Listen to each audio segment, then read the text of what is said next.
the one who are part of this first thinking in India to revolutionize an education system itself. இனிமேல் வந்து ஸ்கூலுன்ற ஒரு சுச்சுவேஷனுக்கு ஒரு teacher walk-in பண்ணும்போது சந்தோஷமாக வர போகிறாங்க. ஏன்னா ப்ரெஷர் ஆஃப் டீச்சர் டீச்சிங் தவிர மற்ற விஷயங்கள் பண்ணுற லோடை குறைக்க ட்ரை பண்ணுறோம். அவங்களுடைய சேஃப்டியை அஷ்யூர் பண்ண ட்ரை பண்ணுறோம். அவங்களுடைய கன்வீனியன்ஸ் அஷ்யூர் பண்ண ட்ரை பண்ணுறோம். 3 கம்யூனிட்டிஸ் இன்வால்வ் ஹியர். ஒன்று ஸ்டூடெண்ட்ஸ்க்கு என்ன பண்ணுறோம்? Choice of learning, choice of listening to a teacher whom you want. Choosing is liking. அவருடைய கிரியேட்டிவிட்டிக்கு ஒரு ஸ்பேஸ் கொடுக்க ட்ரை பண்ணுறோம். அவங்களுடைய எபிலிட்டியை வந்து க்ரோ பண்ண ட்ரை பண்ணுறோம். ஆல் அரவுண்ட் பர்ஃபார்மன்ஸை இம்ப்ரூவ் பண்ண ட்ரை பண்ணுறோம். இதில் வந்து ஒரு happiness going to come up. ஒரு டெய்லி ஸ்கூல் என்ட்ரன்ஸில் பார்க்கும்போது அப்பா அம்மா வந்து பேக்ஸ் எடுத்துகிட்டு வருது. ஒரு 15 கிலோ வெயிட் ஒரு குழந்தை 8 கிலோ 10 கிலோவுக்கு புக்ஸ் தூக்கிட்டு வருது. புக்ஸ் அண்ட் நோட் புக்ஸ் வந்து இஸ் ஒன்லி ரெஃபரன்ஸ் மெட்டீரியல். அது கட்டாயமாக தூக்கிட்டு வந்து தான் கொடுக்கணும் அவசியம் இல்லை, நம்மளே ஸ்கூலில் கொடுக்கலான்னு ஒரு திங்கிங். அந்த திங்கிங்குடைய ஃபர்ஸ்ட் ஸ்டெப் நான் என்ன பண்ணுறோம்?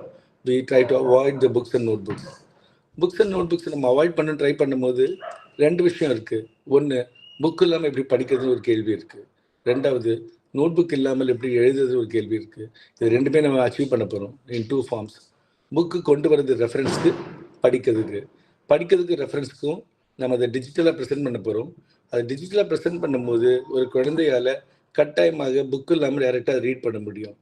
முதல்ல ஸ்கூலில் வந்து ரீடிங்கிற ஒரு ப்ராசஸை வந்து அது வீட்டில் பண்ணுற ஒரு சப்ஜெக்டாக மாற்றி ரொம்ப நாள் ஆச்சு. ஏன்னா ஸ்கூலில் வந்து டீச்சிங்கும் அண்ட் ரைட்டிங் மட்டும்தான் இருந்தது. ரீடிங் வந்து வீட்டில் அவங்களே பண்ணணும் சிச்சுவேஷன் கிரியேட் ஆகிருந்தது. Now we are breaking the ice. ஏன்னா வீட்டில் ரீட் பண்ணுறதை நம்மளால் அஷ்யூர் பண்ண முடியல, என்ஷூர் பண்ண முடியல. Now we are ensuring teaching is done, reading is done at the school and writing is predominantly is going to be done at home.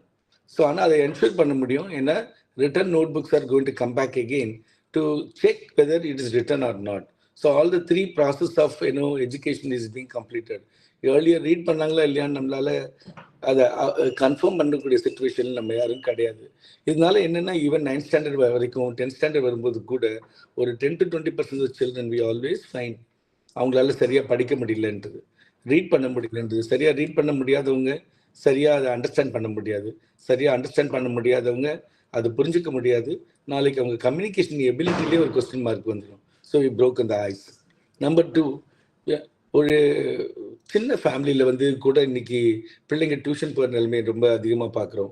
காரணம் என்னென்னா, டீச் பண்ணுற அந்த டைமில் வந்து அவங்களுடைய மென்டல் எபிலிட்டி டு லிசன் அது எல்லா டைம்லையும் எல்லாருக்கும் ஒரே மாதிரி இருக்குது இல்லை.